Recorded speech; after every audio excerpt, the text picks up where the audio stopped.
நாம் இன்றைக்கி எந்த வெப் சீரிஸை பற்றின ரிவ்யூ பார்க்க போகிறோம் அப்படின்னு பார்த்தீங்கன்னா க்ளோரி அப்படிங்கிற ஒரு வெப் சீரிஸை பற்றின ரிவ்யூ தான் பார்க்க போகிறோம். ஸோ ரிவ்யூக்கில் போகணும் நம்ம சேனல் சப்ஸ்கிரைப் பண்ணுங்க, அப்படி லைக் பண்ணுங்க. இந்த வெப் சீரிஸ் வந்து என்ன கதை அப்படின்னு பார்த்தீங்கன்னா ஹரியானாவில் தாங்க இந்த கதை நடக்கிற மாதிரி காட்டியிருக்காங்க. ஸோ அங்கே வந்து ஒரு பாக்ஸிங் கோச், அவருடைய குடும்பத்தில் ஒரு பயங்கரமான ஒரு சம்பவம் நடந்திருக்கு. ஸோ அதே நேரத்தில் அவங்க 2 பையனையும் வந்து ஒரு பெரிய பாக்ஸர் ஆகணும் அப்படிங்கிற மாதிரியான ஒரு ட்ரீம்லேயே இருக்கார்.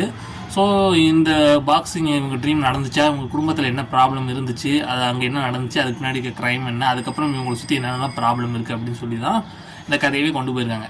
இப்போ ஒரு ஸ்போர்ட்ஸ் வெப் சீரிஸ் அப்படின்னு சொல்லும்போது அந்த ஸ்போர்ட்ஸை மையமாக வச்சு தான் எடுத்திருப்பாங்க. ஸோ இதில் அதை தான் நடந்திருக்கு, அது பாக்ஸிங்கிற அந்த ஸ்போர்ட்ஸ் மையமாக வச்சு தான் எடுத்திருக்காங்க. பட் அதில் வந்து க்ரைமு, இந்த மாதிரி த்ரில்லர் அதெல்லாம் கலந்து கொடுத்தது வந்து ஒரு தரமாக இருந்துச்சு. ஸோ ஓரளவுக்கு வித்தியாசமாக நல்லா எடுத்திருந்தாங்க. அது வரைக்கும் எனக்கு ஆகும்னு சொல்ல மாட்டேன், பட் பார்க்குறதுக்கு ஓரளவுக்கு நல்லா இருந்துச்சு. கொஞ்சம் வைலன்ஸ் சீன்ஸு, இதை மாதிரி கெட்டவத்தை பேச இந்த மாதிரி நிறைய விஷயங்கள் இருக்குது. அதனால் ஃபேமிலியோட பார்க்க முடியாது. ஸோ தனியாக ட்ரை பண்ணி பார்க்கலாம். இதுக்கு எவ்வளோ எடுக்கலாம்னா 5க்கு ஒரு 3 கொடுக்கலாம்.